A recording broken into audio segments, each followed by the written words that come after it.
Hello बच्चों, good morning, good morning. कैसे हो आप सब लोग? आई होप कि आप सब लोग अच्छे होंगे, क्योंकि मैम अच्छी है तो आप भी तो अच्छे ही होंगे। अच्छा बच्चों, आज हम करेंगे। अच्छा मुझे एक बात बताओ, आप सभी को एक क्वेश्चन का आंसर देना है। जो ह्यूमंस बॉडी होती है वो किससे मिलके बनी होती है?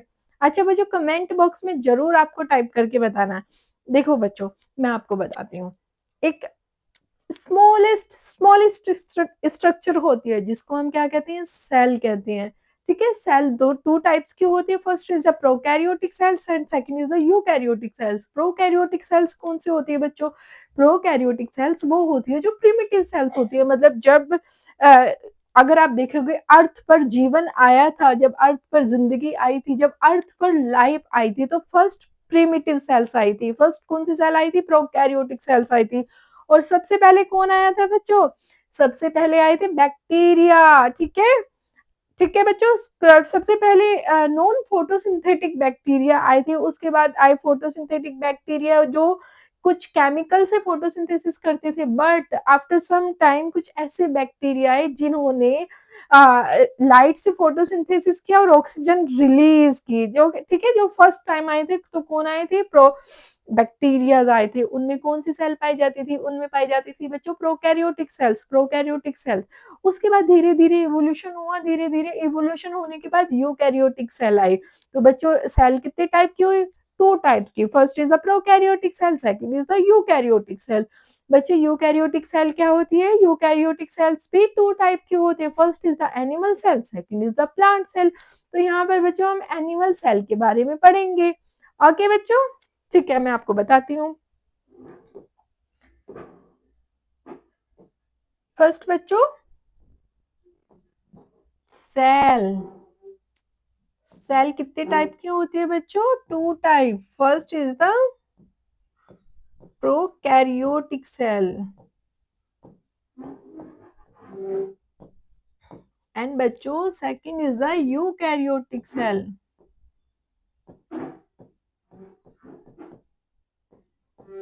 ठीक है बच्चों, जो प्रोकैरियोटिक सेल है वो क्या है? वो प्रीमिटिव सेल है। जब अर्थ पर लाइफ आई थी तो जो पहले आई थी प्रीमिटिव सेल। ओके, और फिर उसके बाद धीरे धीरे इवोल्यूशन हुआ, इवोल्यूशन होकर यूकैरियोटिक सेल आई। यूकैरियोटिक सेल में क्या है? यूकैरियोटिक सेल बच्चों टू टाइप की होती है।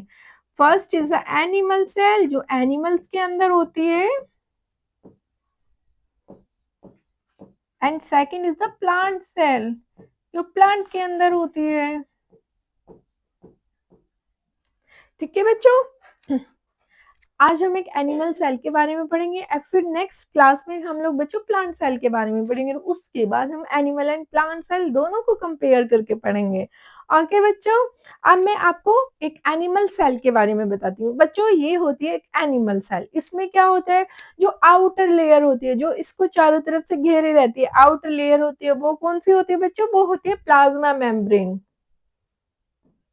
आउटर लेयर कौन सी होती है बच्चों? Outer layer is plasma membrane, जो उसको साइटोप्लाज्म को सराउंड करे होती है। साइटोप्लाज्म क्या होता है? एक लिक्विड होता है जो प्लाज्मा, जो ऑल सेल्स में भरा रहता है। साइटोप्लाज्म, उसको क्या कहते हैं बच्चों? साइटोप्लाज्म कहते हैं। साइटोप्लाज्म को जो कवर करती है वो होती है प्लाज्मा मेम्ब्रेन, और साइटोप्लाज्म के अंदर ही ऑल ऑर्गेनेल्स प्रेजेंट होते हैं। अब बच्चों साइटो, अब हमने फर्स्ट देखा प्लाज्मा मेम्ब्रेन, अब हम सेकंड देखते हैं बच्चों। ये होता है न्यूक्लियोलस। ये स्ट्रक्चर कौन सी होती है बच्चों? ये होती है न्यूक्लियोलस। और न्यूक्लियोलस के अंदर क्या होते हैं? डीएनए। ओके बच्चों, जिसमें जेनेटिक इंफॉर्मेशन होती है, जो वन जनरेशन से नेक्स्ट जनरेशन ट्रांसफर होती है, जिससे मम्मी पापा के कैरेक्टर्स प्रोजेनी यानी कि बच्चे के अंदर आते हैं। चिल्ड्रन जो उनका न्यू न्यू बेबी होता है, जो ठीक है बच्चों, डीएनए इसके अंदर होता है। न्यूक्लियोलस, न्यूक्लियोलस के अंदर होता है डीएनए, डीएनए के अंदर होते हैं जीन्स, और जीन्स में क्या होती है? स्टोर होती है जेनेटिक इंफॉर्मेशन। ठीक है बच्चों, तो ये क्या होता है? न्यूक्लियोलस। न्यूक्लियोलस को कौन कवर करते हैं? न्यूक्लियोलस को कवर करते हैं न्यूक्लियर एनवलप। ये बच्चों ये आप देख रहे हो, this is the nuclear envelope. ठीक है बच्चों, जो ये न्यूक्लियर एनवलप होता है, इसके चारों तरफ अगर आप देखोगे इसमें पोर्स होते हैं। ठीक है बच्चों, इसमें पोर्स होते हैं। इसके ऊपर क्या होता है? Endoplasmic reticulum. ठीक है बच्चों, ये होता है endoplasmic reticulum. Okay, endoplasmic reticulum two type की होती है बच्चों। First is the rough endoplasmic reticulum and the second is the smooth endoplasmic reticulum. जो रफ एंडोप्लाज्मिक रेटिकुलम होते हैं बच्चों, उस पे चारों तरफ राइबोसोम्स लगे होते हैं। जो स्मूथ एंडोप्लाज्मिक रेटिकुलम होते हैं उस पे राइबोसोम्स नहीं पाए जाते हैं। बच्चों ये आपको दिख रहा है बच्चों, ये इस दिस इज द न्यूक्लियोलस। उसके चारों तरफ बच्चों क्या है, डबल मेम्ब्रेन बाउंड स्ट्रक्चर है, इट्स कॉल्ड न्यूक्लियर एनवलप।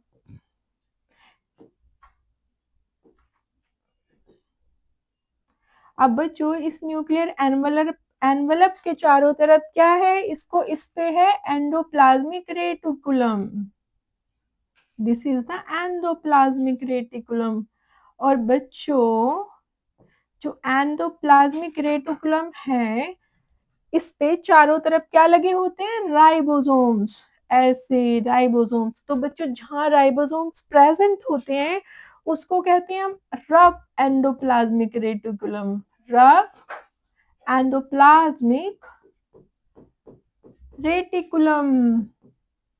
अब बच्चों जहां पर राइबोसोम्स नहीं लगे होते, जिस सरफेस पर राइबोसोम्स नहीं होते, जैसे कि ये वाली, बच्चों देखो यहाँ पर राइबोसोम्स हैं तो ये हो गई रफ एंडोप्लाज्मिक रेटिकुलम। और यहाँ पर अगर आप नीचे देखोगे, इस पे राइबोसोम्स, इस वाली सरफेस पे राइबोसोम प्रेजेंट नहीं है, तो इसको कहोगे smooth endoplasmic reticulum. SER, smooth endoplasmic reticulum. And जहां पर राइबोसोम प्रेजेंट है वहां पे उसको कहेंगे RER, रफ एंडोप्लाज्मिक रेटिकुलम। अब बच्चों एक बात बताओ, ये जो smooth endoplasmic reticulum and the rough endoplasmic reticulum है, उसमें क्या डिफरेंस है? एक जगह राइबोसोम्स है, एक जगह नहीं है, ये भी कोई बात हुई मैम? देखो बच्चों, जहां पर जिस सरफेस पर राइबोसोम प्रेजेंट है वहां पर बनता है प्रोटीन सिंथेसिस होता है, वहां पर आपके और हमारे लिए क्या बनेंगी, प्रोटीन बनेंगी। लेकिन बच्चों जहां पर राइबोसोम प्रेजेंट नहीं है स्मूथ एंडोप्लाज्मिक रेटिकुलम में, वहां लिपिड सिंथेसिस होता है। ठीक है बच्चों, तो इसमें क्या होता है, एनिमल सेल्स में एक होता है रफ एंडोप्लाज्मिक रेटिकुलम एंड एक स्मूथ एंडोप्लाज्मिक रेटिकुलम।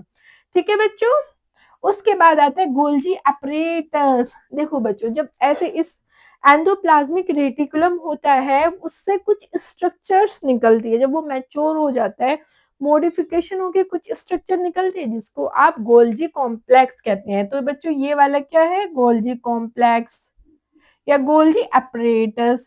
इसमें क्या भरा होता है बच्चों, इसमें इसमें भरा होता है प्रोटीन। जो प्रोटीन रफ एंडोप्लाज्मिक रेटिकुलम ने रिलीज किया है वही तो इसमें भरा है। उसमें ये गोल्जी अपरेटस में क्या होगा बच्चों, गोल्जी अपरेटस में उसका मॉडिफिकेशन हो जाएगा। अब बच्चों प्रोटीन का मॉडिफिकेशन हो गया, अब प्रोटीन मॉडिफिकेशन होके कहाँ जाएगी, देखो बच्चों, प्रोटीन मॉडिफिकेशन होके छोटे छोटे वैक्यूल्स में भरे जाएगी और आगे ट्रांसफर कर दी जाएगी। अब बच्चों एक structure is very important, its name is the lysosome, suicidal bag of cell, जिसको सुसाइडल बैग कहा जाता है। बच्चों अगर इसने इसने अटेम्प्ट किया सुसाइड, लाइसोसोम्स बर्स्ट हो गया तो पूरी सेल डिस्ट्रॉय हो जाएगी, पूरी सेल खत्म हो जाएगी। अच्छा बच्चों एक बात बताओ, जो ये अगर आपके सेल में, अगर आपकी बॉडी में कोई आउटर ऑर्गेनिज्म, माइक्रो ऑर्गेनिज्म आता है, लाइक कोई वायरस आता है, लाइक कोई बैक्टीरिया आता है, तो कैसे करोगे बच्चों? आपके घर में कोई आता है तो आप डंडा मार के भगा देते हो, ठीक है। अगर कोई चोर आता है या आउटर से कोई आता है जिसको आप पसंद नहीं करते हो तो आप डंडा मार के उसको भगा देते हो। ह्यूमन बॉडी में आएगा तो क्या होगा, अगर सेल में कोई माइक्रो ऑर्गेनिज्म आता है, कोई वायरस आता है, कोई बैक्टीरिया आता है, तो बच्चों क्या होगा, कुछ नहीं होगा, लाइसोसोम्स जाएगा उसको, या तो उसको गल्फ कर जाएगा या तो उसको खा जाएगा। और अगर लाइसोसोम्स कंट्रोल ही नहीं कर पा रहा है, कैसे भी नहीं हो पा रहा है, तो लाइसोसोम बस्ट कर जाएगा, पूरी सेल फिनिश हो जाएगी, पूरी सेल डिस्ट्रॉय हो जाएगी, जो माइक्रो ऑर्गेनिज्म आया वो भी डिस्ट्रॉय हो जाएगा, सिंपल। तो इसी जो ये लाइसोसोम्स है ये प्रोटेक्शन करता है, एक तरह से प्रोटेक्ट करता है अवर सेल को, ठीक है बच्चों। अब बात करते हैं माइटोकॉन्ड्रिया, दिस इज द तो लाइसोसोम्स कैसा होता है? इस तरह का एक राउंड स्ट्रक्चर होता है। अब बात करते हैं बच्चों माइटोकॉन्ड्रिया, ये वाली स्ट्रक्चर दिख रही है? This is the mitochondria. अब माइटोकॉन्ड्रिया क्या होती है? Power house of cell. Mitochondria क्या होती है बच्चों? पावर हाउस ऑफ सेल, क्योंकि हमारी बॉडी की जितनी भी एनर्जी बनती है वो माइटोकॉन्ड्रिया ही बनाती है। आपने खाना खाया, उसके बाद आगे की प्रोसेस क्या होती है? न्यूट्रिशंस आया बॉडी में, ब्लड में, बट जो उसको जनरेट करेगी एटीपी के रूप में, एनर्जी के रूप में, वो करता है माइटोकॉन्ड्रिया। तो माइटोकॉन्ड्रिया को क्या कहा जाता है? पावर हाउस ऑफ सेल कहा जाता है बच्चों। अभी क्या बचा है बच्चों? सेंट्रियोल्स होते हैं जब सेल डिवीजन करती है, एक सेल डिवाइड होकर सेकंड सेल बनाती है, तो सेंट्रियोल तब फंक्शनल होता है। देखो बच्चों, सेल हमारी बॉडी में, इन ह्यूमन बॉडी लाखों करोड़ों सेल एवरी मिनट डिस्ट्रॉय हो जा रही है, लाखों करोड़ों सेल एवरी मिनट फॉर्मेशन हो जा रहा है। तो उसमें कौन काम आता है? सेंट्रियोल काम करता है बच्चों। प्रोक्सिसोम भी होता है, इसमें कुछ मतलब एक्स्ट्रा मटेरियल्स भरे हुए होते हैं, कोई ऐसा खास फंक्शनल होता नहीं है। एंड बच्चों रक्त एंडोप्लाज्मिक रेटिकुलम हमने देखा, और साइटोप्लाज्म क्या होता है बच्चों? जिसमें हमारी एक सेल में एक लिक्विड होता है जिसमें पूरी बॉडी के ऑर्गेनल्स स्विम कर रहे होते हैं। सिंपल। तो बच्चों आपको आई होप सो कि आपको एनिमल सेल समझ आया होगा। गुड बाय बच्चों, ऑल द बेस्ट।